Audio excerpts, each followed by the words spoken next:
கொடுத்திருந்தாங்க. அந்த பிரேயர் நடத்துறதுக்கு எங்களோடு கூட வந்திருந்த புதுக்கோட்டையிலிருந்து எங்களுடைய மருமையில் வந்திருந்தாரு.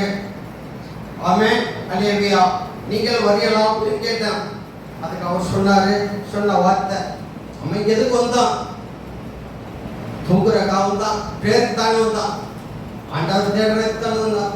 அப்போ ஆண்டவர் தேடுறதுக்கு போன்னு சொன்னார். ரொம்ப சந்தோஷமா இருந்துச்சு. கர்த்தர்களை ஆசீர்வதிப்பார் அப்படின்னு சொல்லி. அப்ப அந்த மாதிரி ஆண்டவர்களை நம்ம துடிப்புள்ளவர்களாக இருக்கணும். துடிப்பு இருக்கணும். இந்த ரத்தத்துல, மாம்ச ரத்தத்துல துடிப்பு இருக்கணும். இப்ப புதுக்கோட்டையில GNPM சர்ச்சில் இருந்து இன்னைக்கு ஒரு மூத்த மகன்ல பாஸ்டர் ஆரோ அவர்களுடைய மூத்த மகன்ல ஒரு பெரிய திருவிழா நடக்குது. உலகத்துக்காக என்ன சொல்லுவாங்க, பாஸ்டர் ஆரோ இருக்காருல்ல, அவன் மூத்த மகன்ல கறி விருந்து, பெரிய விருந்து நடக்குது அப்படின்னு சொல்லுவாங்க. ஆமென், அல்லேலூயா. அப்படித்தானே, பெரிய கறி விருந்து நடக்குது அப்படின்னு சொல்லி. அப்போ ஆண்டவர் பாஸ்டருடைய மூத்த மாவட்டத்தில் இன்னைக்கு ஆயத்தப்படுத்தி கொடுத்து நீங்கள்லாம் இந்த இடத்துல வந்து ஆராதிச்சு துதிச்சு தேவனை மகிமைப்படுத்தி இந்த சந்திரன் எப்படி மாறணும், பரிசுத்தமான பட்டணமாக மாறப்போகிறது. உங்களுடைய ஜெபத்தின் மூலமாக கர்த்தர் ஆசீர்வதிக்க போகிறார் இந்த பட்டணத்தை. அல்லேலூயா. இந்த பட்டணத்தில் நீங்க வந்திருக்கிற ஒவ்வொருவரையும் இந்த காரணத்திற்காக வந்திருக்கிறீர்களோ, உங்களுடைய இருதயத்தின் வேண்டுதல்கள் எல்லாவற்றையும் நிறைவேற்ற வல்லவராக இருக்கிறார். அல்லேலூயா, அல்லேலூயா. நம்ம சபையில பாஸ்டருக்கு எத்தனை பிள்ளை, ஆவிக்குரிய பிள்ளை எத்தனை பேர் தெரியுமா? எத்தனை பேர் தெரியாது? ஒரு சிலருக்கு தெரியும், ஒரு சிலருக்கு தெரியாது. 11 பிள்ளை அவருக்கு ஆவிக்குரிய பிள்ளை. ஆமென். ஆவிக்குரிய பிள்ளை ஆண்டவர் 11 பேர் கொடுத்திருக்கிறார். அதுல மூத்தவன் வீட்டில் தான் இன்னைக்கு இங்க நடக்கிறது விசேஷம்லாம். அப்ப உதாரணமா நான் பத்திரிகை கொடுக்க போனேன் வேணுக்காக. எனக்கு 2 தலைமுறை தான் தெரியும். 3ஆவது தலைமுறை பிள்ளைகள், பேர பிள்ளைகளுக்கு தெரியல, யார் அவருக்கு தெரியல. அப்ப என் மனைவிட்டு கேட்பேன், இவ யார் அப்படின்னு. அது மாதிரி என் பையன் என்கிட்ட கேட்பான், லாராம் கேட்பான், ஓட்டு பாருங்க அவங்க எனக்கு என்ன வேணும், அவனுக்கு தெரியாது. அப்ப நம்மளுடைய குடும்பத்துல உறவுகளிலே நமக்கு என்ன தெரியாம இருக்குது, யாருன்னே தெரியாம இருக்குது. அது மாதிரி நமக்கு 11 சபை ஆயிடுச்சு. புதுக்கோட்டை தலைமை சபையிலிருந்து 11 கிளை சபை ஆயிடுச்சு. இப்ப 11 கிளை சபையை குறிச்சு நம்ம எல்லாம் சாரிக்க நீங்க வந்திருக்கிறான். இவங்க யாரு, புதுசா இருக்காரு, இவங்க யாரு, நீங்க என்ன ஊரு, இன்னும் சாரிக்கணும். அதுதான் இப்ப சபையுடைய ஐக்கியத்தை குறித்து பார்க்க போறோம். சபையுடைய ஐக்கியத்தின் ரகசியம். ஐக்கியம்னா என்ன? நாம் எல்லோரும் ஒன்றிணைந்து செயல்படுவது தான் ஐக்கியம். ஒரு மனமா இருக்கணும். இந்த 11 சபையிலையும் தலைமை சபையிலிருந்து எந்த ஒரு பாகுபாடு இருக்கக்கூடாது. பாஸ்டருடைய பையன் தான் இவரு, பாஸ்டர் பால் அவர்கள். அவருடைய பேர பிள்ளைகள் தான் நீங்கெல்லாம், பிள்ளைகள் பேர பிள்ளைகள் தான் நீங்க எல்லாருமே. அதனால இங்க யாரு அவங்க யாரு அப்படிங்கிறது தெரிஞ்சிருக்கணும். புதுசா வெளியிலிருந்து சபையிலிருந்து யாராவது வந்திருந்தாலும் விசாரிக்கணும், நீங்க யாரு, எங்க இருந்து வந்திருக்கீங்க அப்படின்னு சொல்லி ஒரு ஐக்கியம் இருக்கணும். ஐக்கியம் இல்லைன்னா கிறிஸ்துவ வாழ்க்கையில ஒரு ஒற்றுமை எதுவுமே இருக்காது. ஐக்கியம் தான் முக்கியம். ஆகவே நாம் இந்த வேளையிலே ஐக்கியத்தை குறித்து பார்க்க போகிறோம். அல்லேலூயா, அல்லேலூயா. 1 கொரிந்தியர் 1:9-10 படிப்போம்.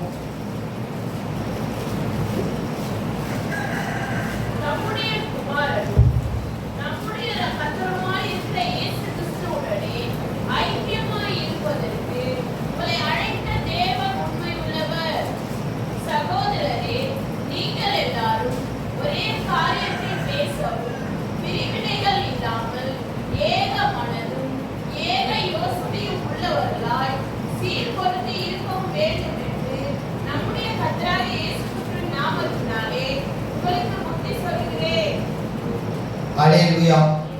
தம்முடைய குமாரனும் நம்முடைய கர்த்தருமாகிய இயேசு கிறிஸ்துவுடனே ஐக்கியமாய் இருப்பதற்கு உங்களை அழைத்த தேவன் உங்களை கர்த்தராகிய இயேசு கிறிஸ்துவோடு ஐக்கியமாக இருப்பதற்காக உங்களை அழைத்திருக்கிறார். இந்த சபைக்கு யார் தலைக்கல்? யாரு? கர்த்தராகிய இயேசு கிறிஸ்துவே தலைவராக இருக்கிறார்.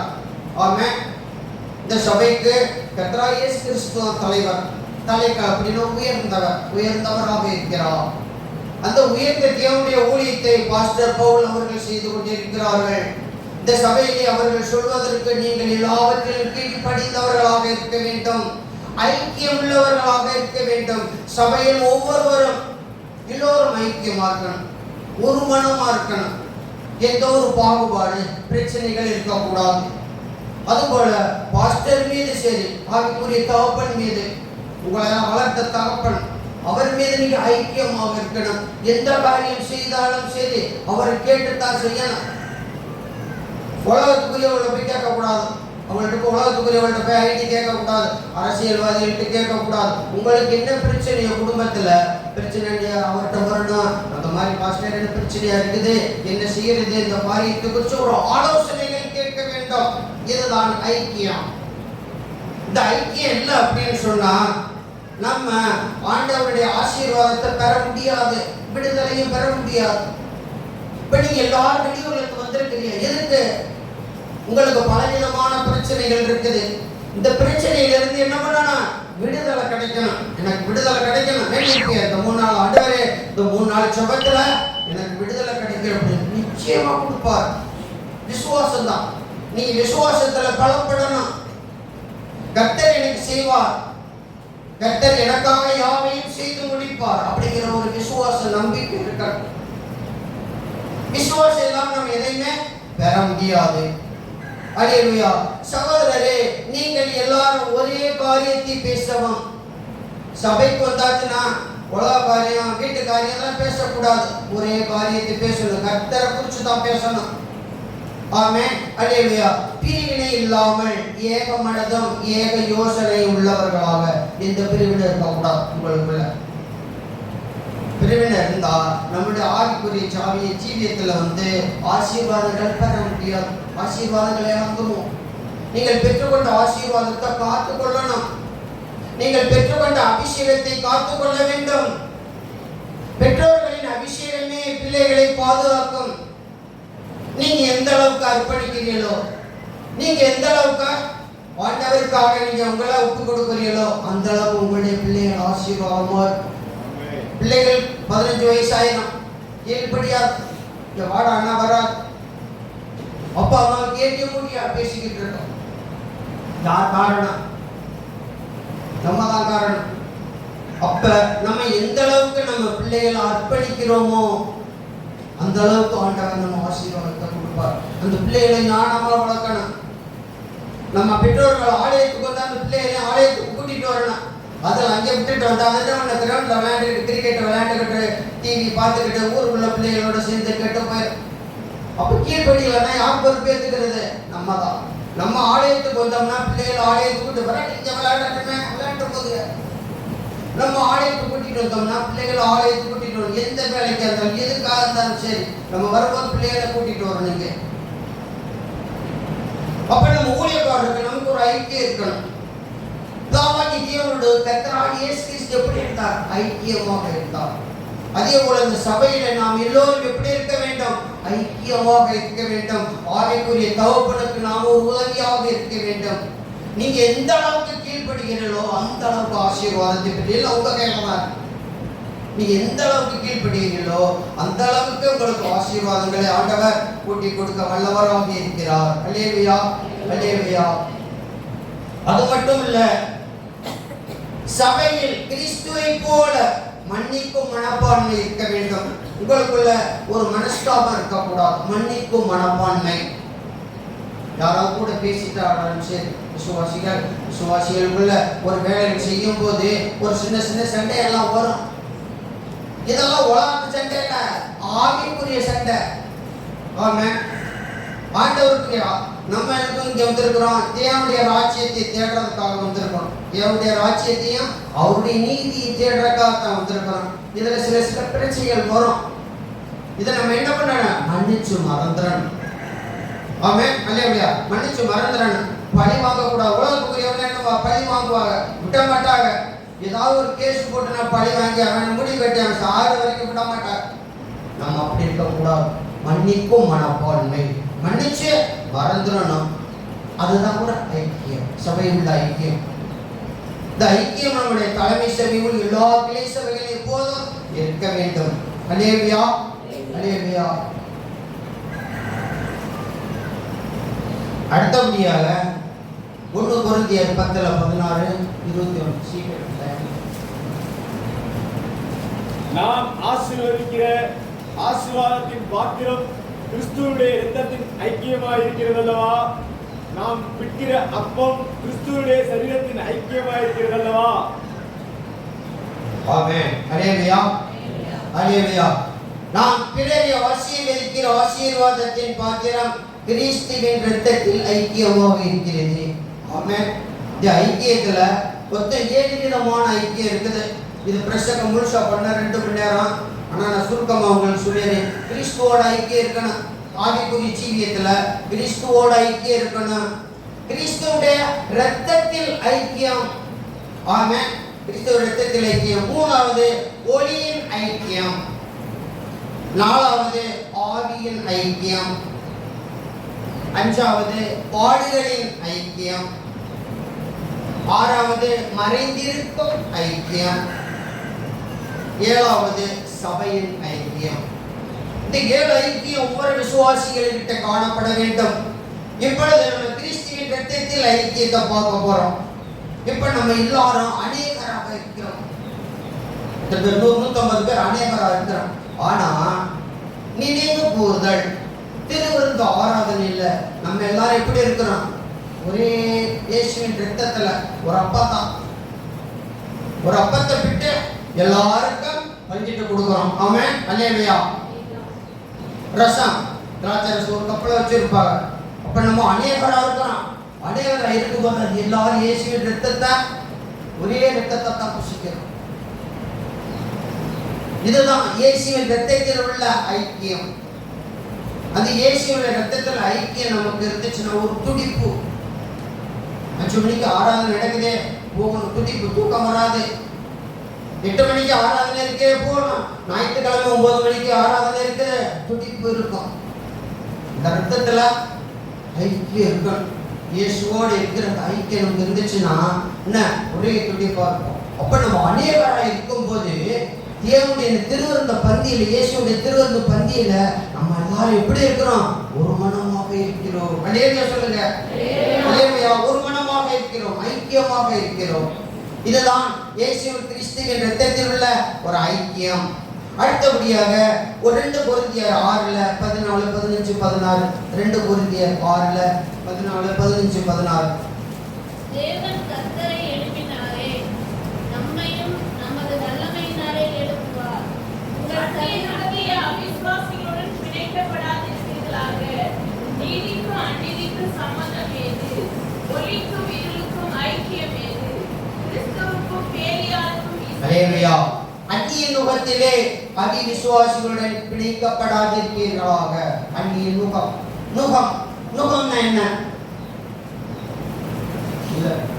நுகம்னா மாடு, 2 மாடு மூணுவா பார்த்துருக்கீங்க. கிராமத்தில் நீங்க பார்த்துருப்பீங்க.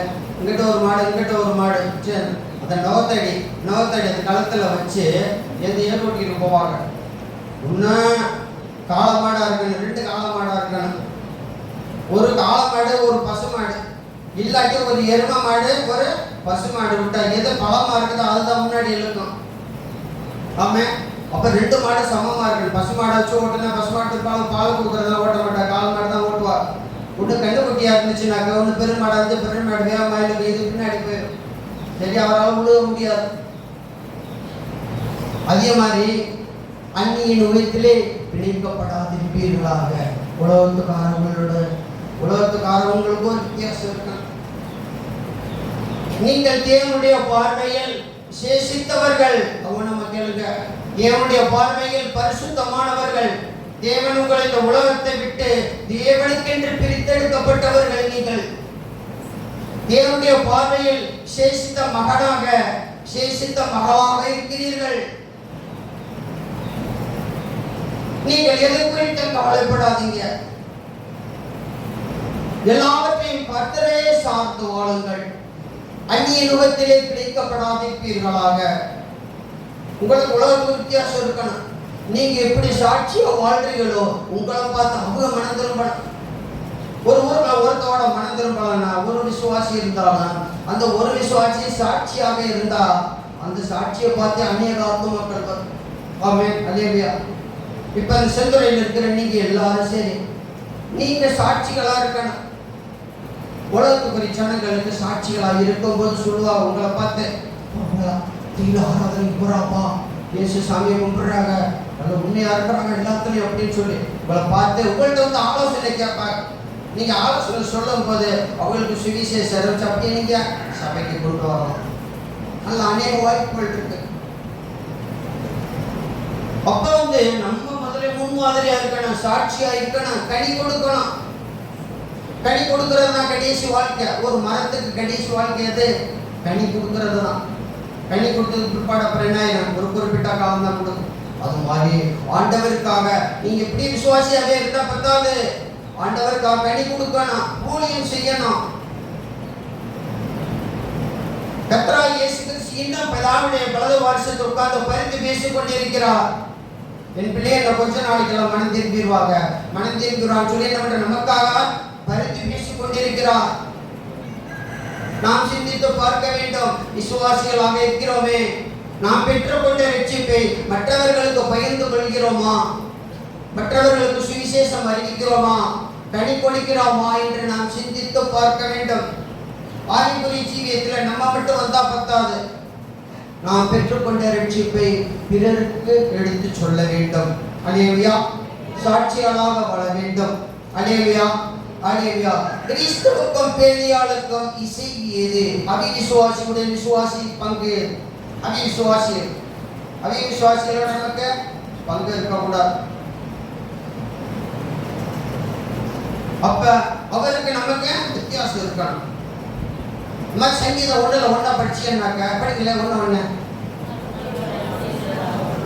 துன்மார்க்கனுடைய ஆலோசனையில நடவாமலும் பாவிகளுடைய வழியில் இல்லாமலும் பரியாசக்காரர் இடத்தில் உட்காராமலும் அடுத்தது கர்த்தருடைய வேதத்திலே பிரியமாயிருந்து இரவும் பகலும் தியானம் வைக்கிற மனுஷன் பாக்கியவான். துன்மார்க்கனோட சேரக்கூடாது. பரியாசக்காரன் உட்காந்துருப்பான், நல்லா உட்காந்து செல்லன் மாட்டிக்கிட்டு இருப்பான். அவன்கிட்ட போய் நீங்க போய் பேசக்கூடாது. பேசிக்கிட்டு அவங்கள பரியாசம் பண்ணுவான், கிண்டல் பண்ணுவான். தேவையா? பரியாசக்காரன் உட்காந்து நம்ம பார்க்காத போகணும். துன்மார்க்கன் தெரிஞ்சு அவன்கிட்ட போய் நம்ம வச்சுக்க கூடாது, எந்த காரியமும் வச்சுக்க கூடாது. ஒரு நல்ல மனுஷனா பேசலாம். நீங்க எதா இருந்தாலும் எப்படி இருக்கணும்? விசுவாசிகளோட ஐக்கியமாக இருக்க வேண்டாம், விசுவாசிகளோட பிணைக்கப்பட்டு இருக்க வேண்டும். அல்லேலூயா. அதான் வேதம் சொல்லுகிறது, அந்நிய நோயத்திலே அவிசுவாசிகளுடன் பிணைக்கப்படாதிருப்பீர்களாக. மற்ற ஜனங்கள் நம்ம எந்த வித வச்சுக்க கூடாது. அப்படின்னு ஒரு கேள்வி கேட்கலாம். அப்படி இருந்தா எப்படி நம்ம சுவிசேஷம் அறிவிக்க முடியும்? கேட்கலாம். நம்ம சாட்சியை பார்த்தியா வந்து நம்மகிட்ட சொல்லுவாங்க. நம்ம சாட்சியா இருந்தோம்னா வந்து சொல்லுவாங்க, நம்மள்கிட்ட சொல்லுவாங்க. அப்ப பயன்படுத்திக்கலாம் நம்ம சுவிசேஷம் அறிவிக்கிறது. அதனால தேவையில்லாத போல பிணைக்கப்படக்கூடாது. தேவனுடைய ஆலயத்துக்கும் விக்கிரகங்களுக்கும் சம்பந்தம் ஏது? இது தேவனுடைய ஆலயம், விக்கிரகம் அங்க இருக்குது. அதுக்கு வித்தியாசம். கர்த்தர் விக்கிரகங்களுக்கு எதிர்பார்க்கிறார். சகலத்தையும் சிருஷ்டித்த தேவன், அவரை விட்டுட்டு தேவன் உண்டாக்கின பொருட்கள் எல்லாம் ஒரு விக்கிரகமா வச்சு வழிபடுறார். எவ்வளவு முட்டாள்தனம் பாருங்களேன். நம்ம தமிழ்நாட்டில் நான் போற ஊரெல்லாம் பார்க்கிறேன், வேப்ப மரத்துக்கு தான் முக்கியத்துவம் கொடுக்குறாங்க. வேப்ப மரத்தை சுற்றி என்ன பண்றாங்க? சாணியை தொழிச்சு கொஞ்சம் சேர்ந்து சத்தான பழத்துக்கு போட்டு ஊற்றி கழுவி விட்டு அதுல ஒரு பட்டு புடவை கட்டி அதில் பண்ணுகிறார். அது எவ்வளோ அருவருப்பான காரியம். சில ஜனங்கள் அப்படித்தான் அறியாம ஒரு காலத்தில் செஞ்சாங்க. கர்த்தருடைய கோபம் பட்டு எரிந்தது. பேர்பட்ட காரியங்களை செய்யக்கூடாது. இந்த வேப்ப மரத்தை உண்டாக்குனது யாரு? கர்த்தர் தான். அந்த வேப்ப மரத்தை கொண்டு போய் என்ன பண்றாரு? புற்று, பாம்பு புற்று எல்லாம் இருக்கான். அந்த புற்று கொண்டு போய் பால் ஊற்றுவாங்க. இது வழிபாடா? இன்னும் சில பேர் நிறைய பேர் வீட்டில் வந்து பசுமாடு வந்துச்சுன்னா தொட்டியில் தண்ணி ஊற்றி பசுமாடு வந்து குடிச்சு கொடுக்கணும். குடிக்கும் போது அது இன்னும் குங்குமம் எண்ணத்தில் போட்டு பார்த்து நெத்தியில் தடை தொட்டிட்டு தொட்டு தொட்டு கும்பிடுவா. பாருங்க எவ்வளோ முட்டாள்தனம் பாருங்க. நம்ம வேதத்தில் எவ்வளவு வார்த்தைகளை படிக்கிறோம், நீங்க எல்லாரும் படிக்கிறீங்க. அதுக்கு தான் ஆண்டவர் சொல்றார், அந்நிய நோயத்திலே இணைக்கப்படாதிருப்பீர்களாக. தேவனுடைய ஆலயத்துக்கும் விக்கிரகங்களுக்கும் சம்பந்தம் ஏது? நிறைய வித்தியாசம் இருக்குது. அவங்களுக்கு நமக்கு வித்தியாசம் இருக்கு. அப்பேற்பட்ட காரியங்கள் நம்ம செய்யக்கூடாது. அல்லேலூயா, அல்லேலூயா. அடுத்தபடியாக ஆவியின் ஐக்கியம்.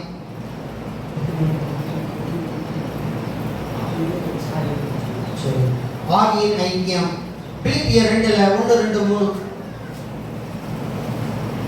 ஆவியின் ஐக்கியம் பிலிப்பியர் 2:1-3. ஆதலால் கிறிஸ்துவுக்குள் யாதொரு ஆறுதலும் அன்பினாலே யாதொரு தேறுதலும் ஆவியின் யாதொரு ஐக்கியமும் யாதொரு உருக்கமான பட்சமும் இரக்கங்களும் உண்டானால் ஆமென். பார்த்தீங்கன்னா கிறிஸ்துவுக்குள் யாதொரு ஆறுதலும் அன்பினாலே யாதொரு தேறுதலும் ஆவியின் யாதொரு ஐக்கியமும் யாதொரு உருக்கமான பட்சமும் இரக்கங்களும் உண்டானால், இரக்கமுள்ளவர்களாக இருக்கணும் எல்லாவற்றிலும். தேர்தல் தேர்தல்னாக்க சிலர் மனவேதனையோடு இருப்பாங்க, அவங்களை தேற்றணும். ஒரு வேதனை சொல்லி அழுவாங்க, சொல்லி அழுவது கொல்லப்படாது சிஸ்டர், கொல்லப்படாதீங்க, கர்த்தர் ஆசீர்வதிப்பார், கர்த்தர் பாதுகாப்பார். அவர்களுக்காக என்ன அவங்களை தேற்றணும், அவருடைய இதயத்தை தேற்றணும். இன்னும் 2 குத்தி அவங்களை வேதனைப்பட்ட படுக்க போடக்கூடாது. அவங்க வேதனையோடு இருந்தா என்ன அப்படி வேதனையில கூட இருப்பாங்க, அவங்களுக்கு கொல்லப்படாதீங்க, ஷோ பண்ணுவான், கர்த்தர் ஆசீர்வதிப்பாரு, எதுக்கும் பயப்படாதீங்க, தைரியம் சொல்லணும். தைரியம் சொல்லி அவங்களுடைய இதயத்தை தேற்றணும். உலகத்துக்காரங்க என்ன பண்ணுவா, இன்னும் கூட காரியங்களை சொல்லி பயமுறுத்தி அவர்களை சுத்தமா படுக்க போட்டுருவா, கட்டளையில போட்டு படுக்க போட்டுருவா. ஆஸ்பத்திரிக்கு போனா அங்கேயும் ஒண்ணு நடக்க. அந்த மாதிரி நம்ம பிறரை தேற்றக்கூடியவர்களாக இருக்க வேண்டும், அன்பு செலுத்தக்கூடியவர்களாக இருக்க வேண்டும். நீங்கள் ஏக சிந்தையும் ஏக அன்புள்ளவர்களுமாய் இருந்து இசைந்த ஆத்துமாக்களாய் ஒன்றையே சிந்தித்து, இசைந்த ஆத்துமாக்கள் இசைந்து இருக்க வேண்டும். இப்படி இருக்கணும். தேவன் இணைத்ததை மனிதன் பிரிக்காது இருக்கட்டும். கணவன் மனைவி எப்படி இருக்கணும், சேர்ந்து இருக்கணும், 2 பேரும் ஒரே மனமா இருக்கணும், ஐக்கியமா இருக்கணும். உலகத்துக்குரிய மனைவியோட பேசி 1 வாரம் ஆச்சு, வேலைக்கு போயிட்டு வருவாரு, பறையில தண்ணியை போட்டு வந்துடுறாரு, தண்ணியை போட்டு வந்தோடனே கட்டல வெளியில படுத்துறதுட்டு காலையில மனைவி எந்திரிக்கிறதுக்கு முன்னாடி வெளியே எந்திரி மூச்சை கழுவிட்டு போயிடுவாரு, போயிட்டு அப்படியே போயிடுவார். 1 வாரம் கழிச்சு ஞாயிற்றுக்கிழமை தான் பார்ப்பாரு மனைவி. இது ஐக்கியமா? அப்படி இருக்கக்கூடாது. நீங்கெல்லாம் அப்படி இருக்கக்கூடாது. எந்த காரியம் செஞ்சாலும் சரி, எந்த வேலை செஞ்சாலும் சரி, உங்கள் கணவர் கூட கணவன் மனைவிகள் இசைந்து இருக்கணும், குடும்பத்துல இசைந்து இருக்கணும், பிள்ளைகளை வளர்க்கும் போது இசைந்து இருக்கணும். கணவன் என்ன சொல்றாரோ அதே போலதான் மனைவி நடக்கணும். கணவன்மார்கள் மனைவி மீது அன்பு செலுத்த வேண்டும். நீங்கள் கணவரை நேசிக்கணும். எல்லாவற்றிலும் நீங்கள் எப்படி இருக்கணும், இசைந்து இருக்க வேண்டும் என்று வேதம் சொல்லுகிறது. அல்லேலூயா. கலாத்தியர் 5:22-23 படிச்சீங்கன்னாக்க கிறிஸ்துவின் ஆவியின் ஐக்கியம், அன்பு, சந்தோஷம், சமாதானம், நீடிய பொறுமை, தயவு, நற்குணம், விசுவாசம், சாந்தம், இச்சை அடக்கம், இதெல்லாம் உங்களுக்கு இருக்கணும். அன்பு, சந்தோஷம், சமாதானம், இதெல்லாம் நம்ம கிறிஸ்தவர்கள் இல்லை, இது எல்லாமே கிறிஸ்தவர்களுக்கு இருக்கணும். அல்லேலூயா. இதுதான் ஆவியின் ஐக்கியம். அடுத்தபடியாக பாடுகளின் ஐக்கியம். பிலிப்பியர் 3:10-14 சீக்கிரம் வாசிச்சுடுங்க. 10-14 பிலிப்பியர் 3:10-14 பாடுகளின் ஐக்கியம். நான் அவரையும் அவருடைய உயிர்த்தெழுதலின் வல்லமையையும் அவருடைய பாடுகளின் ஐக்கியத்தையும் அறிகிறதற்கும் அவருடைய மரணத்திற்கொப்பான மரணத்திற்குள்ளாகி எப்படியாயினும் நான் மரித்தோரிலிருந்து உயிரோடு எழுந்திருப்பதற்கு தகுதியாகும்படிக்கு அவருக்காக எல்லாவற்றையும் நஷ்டமென்று விட்டேன், குப்பையுமாக எண்ணுகிறேன். ஆமென். அல்லேலூயா. போதும். பாடுகளின் ஐக்கியம் அப்படின்னா இங்கிலீஷ்ல fellowship of suffering, ஆங்கிலத்திலே fellowship of suffering, பாடுகளின் ஐக்கியம். ஆவிக்குரிய ஜீவியத்தில் பாடுகள் உண்டா அப்படின்னு நீங்க கேட்கலாம். எல்லா மனுஷருக்குமே பாடுகள் உண்டு. உலகத்துல இருக்கிறவங்களுக்கும் பாடுகள் உண்டு. நம்ம ஆண்டவரை தேடுறவங்களுக்கும் பாடு உண்டு. ஆனால் ஆண்டவரை தேடுறவர்களுக்கு பாடு வரும்போது கர்த்தர் உங்களுக்கு துணை நின்று உங்களை பாதுகாப்பார். உங்களுக்கு ஆசீர்வாதம் கிடைக்கும். அவர்களுக்கு கிடைக்காது. அவர்கள் கைவிடப்படுவார்கள். உலகத்துக்குரியவர்கள் கைவிடப்படுவார். நீங்கள் ஆண்டவரை தேடுவதற்கோ சொல்லுங்க வசனத்தை. ஆண்டவரை தேடுவோருக்கோ ஒரு நன்மையும் குறையப்படாது. அல்லேலூயா. சிங்கக்குட்டிகள் தாழ்ச்சி அடைந்த பட்டினியாக கிடைக்கும். ஆண்டவரை தேடுவோருக்கோ ஒரு நன்மை குறையப்படாது. ஆசீர்வதிக்கப்படுவீர்கள். பாடுகளை குறித்து கவலைப்படாதீங்க. இந்த உலகத்துல இயேசு என்ன பாவம் செஞ்சாரு? நமக்காக உயிரே கொடுத்திருக்கிறார். சிலுவையில் அரைச்சு இந்த ஆணி கைகளால் அடிக்கும் போது அவர் பட்ட வேதனை அதெல்லாம் நம்ம படுறோமா? நமக்கு வீட்டை பிரச்சனை இல்லை, பெரிய பிரச்சனை. வீட்டில் சந்தோஷம் இல்லை, சமாதானம் இல்லை, பிள்ளைகளால பிரச்சனை, வீட்டு ஒரு பக்கம் மனைவினால பிரச்சனை, ஒரு பக்கம் கணவனால பிரச்சனை, நமக்கு குடும்ப பிரச்சனை தான் பொழுதுனைக்கு. அவர் நமக்காக உயிரிலே கொடுத்திருக்கிறார். குடும்பத்தில் பிரச்சனை வருதுன்னா என்ன காரணம்? நீங்க சரியா செபிக்கலன்னு அர்த்தம். நீங்க நல்லா ஜெபிச்சு பாருங்க. 8 மணிக்கு டைம் டேபிள் போட்டுங்க. குடும்பம் ஜெபம் 8 மணிக்கு, 8 மணினா 8 மணிக்கு போட்டுக்கணும். வீட்டுக்காரர் எப்போ வர்றாரு அந்த ஒரு படி 8 மணிக்கு வந்து ஜெபம் பண்ணணும். ஒரு டைம் வச்சுக்கணும். ஆலயத்துக்கு 9 மணிக்கு ஆராதனை, 8:50க்கெல்லாம் இங்க இருக்கணும். காலையில் 5 மணிக்கு ஆராதனை, 4:50க்கெல்லாம் இருக்கணும். ஆண்டவருக்கு முக்கியத்துவம் கொடுத்து பாருங்க. நீங்க ஆசீர்வாதத்தை பெரியலாம் இல்லையான்னு உங்களுக்கே தெரியும். நான் போய் தெலுங்கானா போய் 5 வருஷம் ஆச்சு.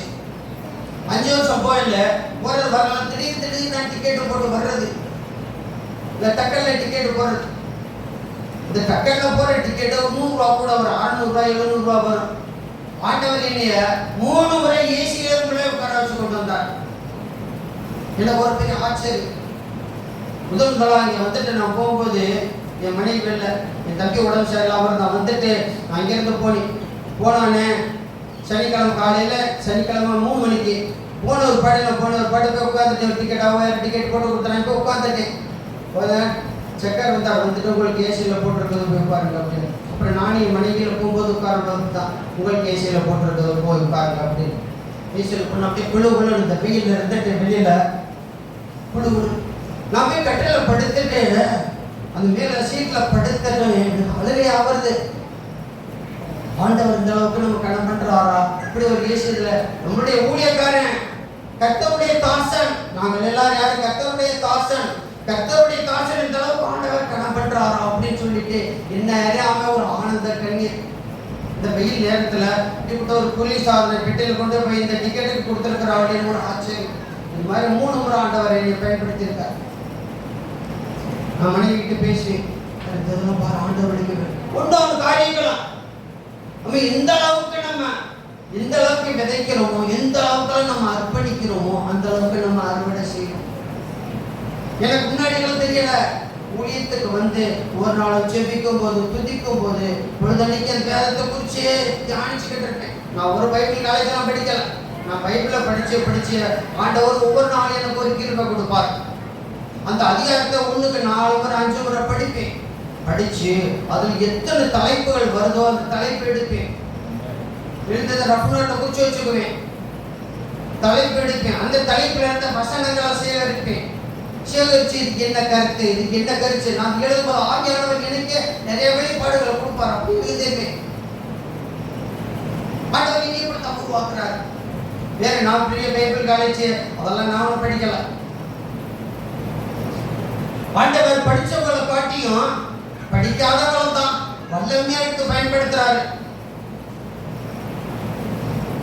அப்ப நம்ம எந்த அளவுக்கு நம்ம அர்ப்பணிக்கிறோம் ஆண்டவருக்கு அந்த இடத்துல நம்ம ஆசீர்வாதங்களை தரும். நேற்று கூட பாஸ்டர் சொன்னார், இந்த பூமியில நீங்க எதை விதைக்கிறீங்களோ அதான் நீங்க அறுவடை செய்வீங்க அப்படின்னு சொல்லி. அப்ப நம்ம எந்த அளவுக்கு ஆண்டவருக்காக நம்ம அர்ப்பணிக்கிறோமோ, எந்த அளவுக்கு நம்ம தியாகம் செய்கிறோமோ அந்த அளவுக்கு நம்ம ஆசீர்வாதங்களை பெற்றுக் கொள்வோம். அல்லேலூயா. இதுதான் பாடுகளின் ஐக்கியம். அல்லேலூயா. அடுத்தபடியாக மறைந்திருக்கும் ரகசியம். எபேசியர் 3:11 சீக்கிரம் வாசிங்க. மறைந்திருக்கும் ரகசியம் எபேசியர் 3:11.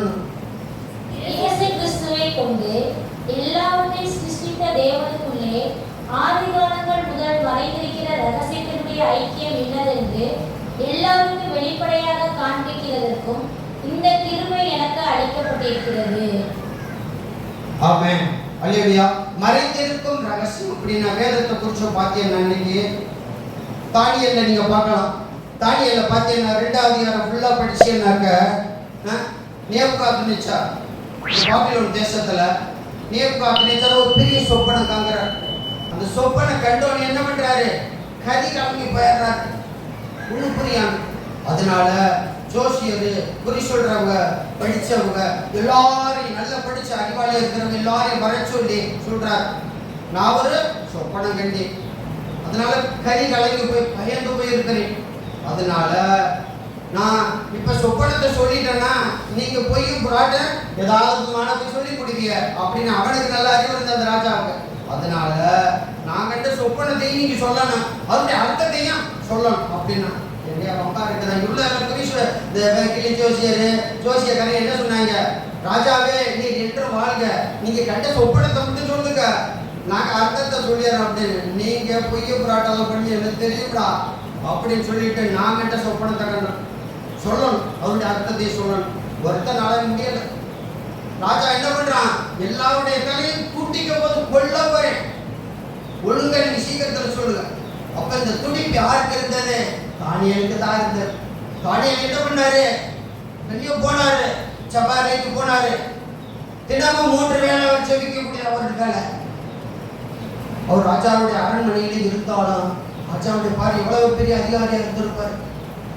ஒவ்வொரு 3 வேளை செபிச்சுக்கிட்டு இருக்காரு. 3 வேளை செபிக்கும் போது ஆண்டவர் தம் மறைபொருளை குறிச்சு வெளிப்படுத்தினார். ராஜாவுக்கு நேரம் வந்தாரு, ராஜாவே நீங்க கண்ட சொப்பனம் இதுதான், இவருடைய அர்த்தம் இதுதான் அப்படின்னு சொல்லி ஆச்சரியம். அப்ப இந்த மறைபொருளை அவ்வளவு ஈஸியா யாருக்கும் வெளிப்படுத்த மாட்டார் ஆண்டவர். நம்ம தேவ சமூகத்தில் அமர்ந்து கேட்கலாம், நீங்க கேட்கலாம், நானும் கேட்கலாம், ஆண்டவரே எனக்கு ஒரு மறைபொருளை வெளிப்படுத்துங்க. நம் மறைபொருளை குறிச்சு வெளிப்படுத்துறது எவனால மட்டும்தான், வேற யாராலையும் முடியாது. எல்லோரும் கையில் தட்டி சோத்திரம் பண்ணுங்களே. தேவனால மட்டும்தான் முடியாது, எந்த மனுஷராலும் முடியாது மறைபொருளை குறிச்சு சொல்றது. மறைபொருள் ஆண்டவர் வெளிப்படுத்தினார்னா தேவ சமூகத்தில் அமர்ந்து கேட்கணும். கேட்டாக்க அந்த மறைபொருளை வெளிப்படுத்தக்கூடிய தேவனாக இருக்கிறார். இதுதான் மறைந்திருக்கும் ரகசியம். அல்லேலூயா, அல்லேலூயா. அடுத்தபடியா கடைசி அதோட சொல்லிட்டு முடிச்சேன். யோவான் 1:3, 1 யோவான் 1:3.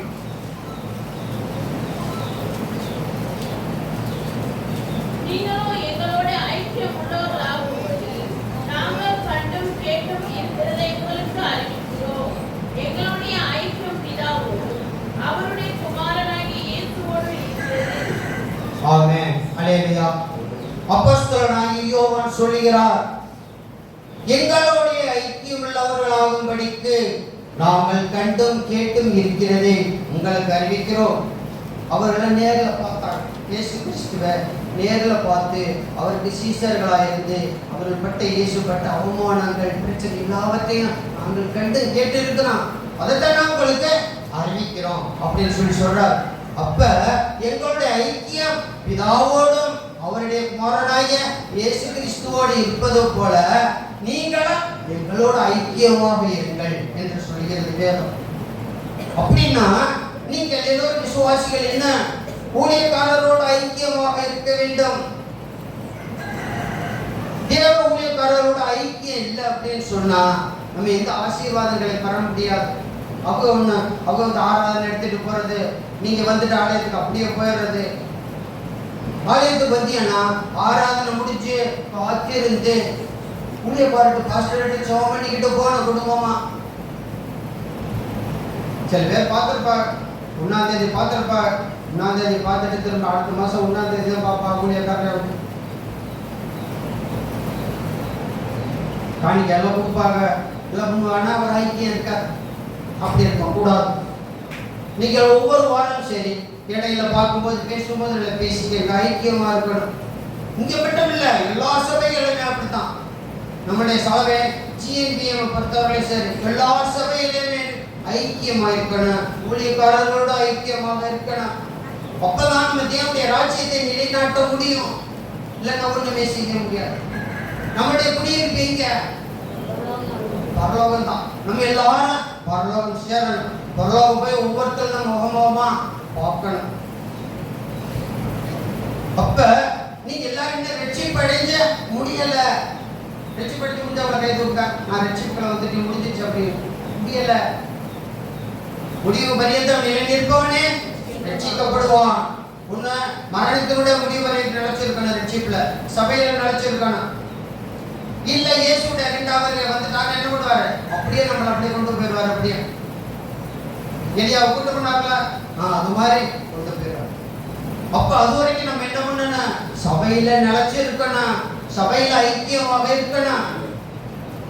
இங்க விடுதலை கிடைக்கல இந்த சபையில. அங்க எல்லாம் சூப்பரா விடுதலை கிடைக்குது அப்படிப்பா.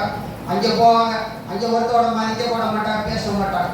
இப்படி திடீர்னு பச்சோந்தி மாதிரி மாறக்கூடாது. பச்சோந்தி திடீர்னு தாவும் பார்த்துருக்கலாம். அந்த மாதிரி இருக்கக்கூடாது. நம்ம ஆவிக்குரிய ஜீவியத்துல உண்மை உள்ளவர்களாக இருக்கணும். ஆண்டவருக்கு கீழ்ப்படிந்து இருக்கணும். ஒரு சபை நமக்கு வாழ்வ சபை. நீங்க வரும்போது நினைச்சு பார்க்கணும். நீங்க வரும்போது எப்படி வந்தீங்க? இயேசு கிறிஸ்துவ கூட தெரியாம இருந்து வந்தீங்க. இப்ப இயேசு கிறிஸ்துவ ஆராதிக்கிற அளவுக்கு உங்களை ஆண்டவர் உயர்த்தி இருக்கிறாரு. இப்ப இதெல்லாம் யாரு? உங்களுடைய ஆவிக்குரிய தகப்பன் உங்களுக்கு கற்றுக் கொடுத்த அந்த அளவுக்கு உயர்த்தி இருக்கிறாரு. இந்த ஆவிக்குரிய தகப்பனுடைய மனசை வேதனைப்படுத்தக்கூடாது. வேதனைப்படுத்தணும் அப்படின்னா நம்ம ஆசீர்வாதங்களை தர முடியாது. ஆகவே பிரியமானவர்களே, ஆவிக்குரிய ஜீவியத்திலே இந்த கர்த்தர் பேசிய வார்த்தைகள் மூலமாக சபை ஐக்கியம் மிக மிக முக்கியமானது. ஆமென். கிறிஸ்துவோட ஐக்கியம் இருக்கணும். கிறிஸ்துவின் ரத்தத்தில் ஐக்கியம் இருக்கணும். ஒளியின் ஐக்கியம் இருக்கணும். ஆவியின் ஐக்கியம் இருக்கணும். பாடுகளின் ஐக்கியம், பாடுகள் ஐக்கியம். உங்களுக்கு உபத்திரவங்கள் ஒருத்தருக்கு பாடுகள் உபத்திரம் வந்தாலும் நீங்க எல்லோரும் கலந்துக்கணும். ஒருத்த உடம்பு சரியில்லாம ஆஸ்பத்திரி இருந்தாக்க சில பேர் சொல்லுவாங்க, 3 நாளா படுத்து கிடக்கிற ஒருத்தோட வரவே இல்லை, நீ பார்க்க அப்படி பார்க்க. அப்படி இருக்கக்கூடாது. கேள்விப்பட்டோம்னு உடனே பார்க்கணும். ஏன்? நம்முடைய சகோதர சகோதரிகள் இதுதான். இந்த பாடுகள் வரும்போது, உபத்திரவங்கள் வரும்போது நம்ம அவர்களுக்கு துணையாக இருந்து ஆறுதல் சொல்லி அவங்களை தேற்றணும். இந்த பாடுகளில் உபத்திரவம், அடுத்தபடியா மறைந்திருக்கும் ஐக்கியம், சபையின் ஐக்கியம், இது எல்லாவற்றிலிருந்து நாம் ஐக்கியமாக வாழ நம்மை ஒப்புக் கொடுப்போமாக. ஆமென்.